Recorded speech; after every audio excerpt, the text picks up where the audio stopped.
네, 반갑습니다. 청춘부동산입니다. 오늘 이야기하는 것은요, 심각하고 우려스러운 상황이 맞습니다. 하지만 그렇다고 바로 터진다라는 이야기는 아니에요. 정부에서는요, 이거를 막기 위해서 노력하고 있습니다. 하지만 대한민국 경제를 보면요, 주거비 급등, 식료품비 급등, 에너지, 가스비 급등, 뭐 다 오르고 있는 하이퍼 인플레이션인 그런 상황입니다. 소비는 둔화되고요, 정부는 또 내수경제 침체라는 이유로 또다시 유동성을 공급하는 그런 악순환이 계속되고 있는데, 이렇게 되니까 환율이 계속 상승할 수밖에 없는 겁니다. 이 버블이 터지지 않으면은 베네수엘라가 되는 거고요, 터지게 되면은 제2의 IMF가 되는 겁니다.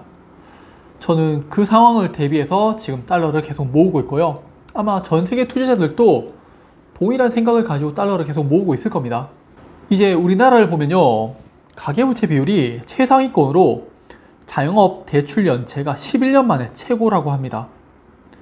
자영업자들은 돈을 못 갚고 있고요, 폐업을 하게 되고, 그러다 보니까 상가의 공실이 넘쳐나는 거죠. 앞서 하이퍼 인플레이션이라고 했습니다. 인플레이션을 낮추기 위해서는 금리를 올려야 되는데, 우리나라의 10년물 국채금리를 보면요, 2008년 5%가 넘었던 금리가 지금은 3.3% 수준으로 움직이고 있죠. 자, 금리로만 봤을 때 우리나라는 15년 전보다 더 많은 돈을 풀고 있다라는 거예요. 이건 미국채 10년물 금리입니다. 15년, 20년 전 금리와 비교했을 때 비슷한 수준인 것을 볼 수가 있죠. 미국도 돈 많이 풀었어요. 그런데 금리를 올리면서 그 돈을 회수하고 있고요, 우리나라보다 더 높은 금리를 지급하면서 세계에 있는 돈을 다시 다 끌어들이고 있는 거예요. 이를 화폐 전쟁의 저자 손흥민은요, 양털깎기라고 표현을 했습니다. 지난 수십 년간 돈을 풀었던 미국이요, 이제 자금 회수에 나서고 있는 거예요. 지금 보신 자료는요, 미국 30년 모기지 금리입니다. 현재 7%가 넘는 금리 수준을 보여주는데, 우리나라는 어떤가요? 한 3%대? 4% 정도? 신생아 특례대출 하게 되면 1%에서 2%대로 대출해주고 있죠. 그러니까 돈을 계속 풀고 있다는 겁니다. 미국은요, 1990년대 후반 이후부터 천문학적인 자금을 풀었어요. 당연히 금리도 내렸죠. 하지만 그 자금을 회수하기 시작했고요, 이제는 금리도 올리고 있습니다. 전 세계 유동성이 계속 줄어들게 되고요, 우리나라는 돈을 계속 풀어버리니까 환율이 1380원까지 상승하는 그런 모습을 보이고 있는 겁니다. 소파 금리로요, 우리나라 은행이 미국 은행에게 돈을 빌릴 때 사용하는 금리로 약 5% 초반에서 돈을 빌리게 돼요. 얼마 전에 KB국민은행이 선순위 글로벌 채권을 발행했는데 금리가 약 5.4%, 약 5.29%라고 합니다. 은행이 돈을 빌릴 때 5%대 이자를 지급하고요, 국민들한테 돈을 빌려줄 때 그보다 낮은 금리로 돈을 빌려준다? 명마진이죠. 이게 앞으로 우리나라도 금리가 올라가는 게 어쩌면 당연한 건데, 정부에서는 금리를 이제 인하하기 위해서 계속적으로 노력을 하고 있죠. 내수경제 이야기 해가지고 또 돈 풀어버리면요, 베네수엘라 만나는 겁니다. 국민들 주고 나눈 거고요. IMF는요, 미국이 이제 빚을 줄일 때라고 하면서 팬데믹 전 수준으로 돌려야 된다고 합니다. 팬데믹 전과 비교를 해보면요, 아직도 2배 이상 중앙은행이 돈을 많이 푼 것을 볼 수가 있죠. 그렇다면 장기적으로 지속적인 긴축이 될 가능성이 높을 겁니다. 그런데 우리나라 중앙은행 대체대표를 보면요, 올해 들어서 갑자기 증가하는 것을 볼 수가 있죠. 돈을 또 풀었다는 건데, 미국은 지속적으로 천천히 유동성을 줄이고 있는데 우리나라는 다시 급격하게 유동성이 증가하니까 환율은 여전히 높은 수준으로 내려올 생각이 없는 겁니다. 지금까지 가계부채하고 거시경제 지표로 설명을 드렸는데, 이번에는요, 기업 부채 문제예요. 우리나라의 기업 부채는요, 약 5년간 1036조 원이 증가를 합니다.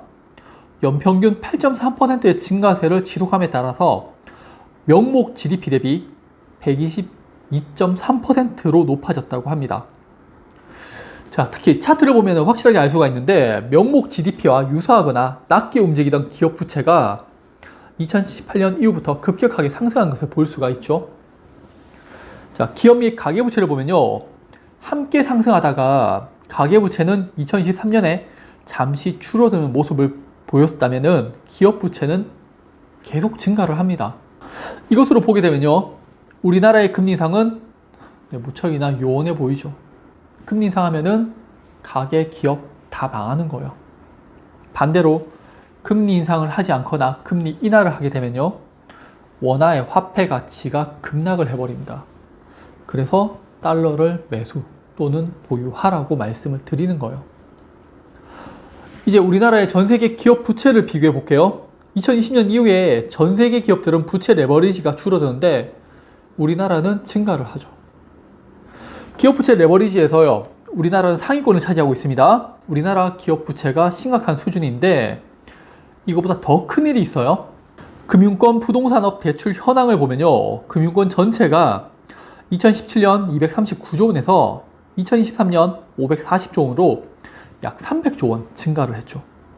단 5년 만에 부채 증가율이요, 약 120% 증가를 해버립니다. 부동산 임대업이 173조 원, 부동산 개발업이 113조 원이 증가를 했습니다. 이러니까 우리나라에서 금리 인상 못하는 거고요. 계속 돈만 풀고 있는 거예요. 답이 없어요. 우리나라 부동산 대출 증가율을 보면요, 2013년 이후에 대한민국이 매년 15에서 20% 증가하는 것을 볼 수가 있죠. 대한민국이란 국가가요, 지난 10년간 얼마나 부동산에 미쳐 있었는지를 볼 수가 있는 거예요.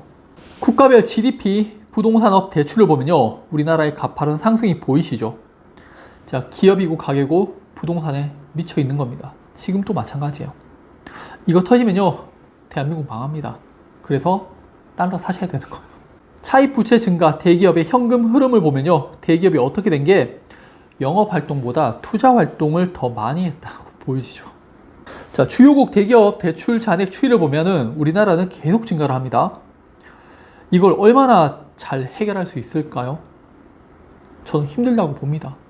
그래서 아마 몇 년 안에 부동산 기업들, 금융기관들 터질까 아마 터질 거예요.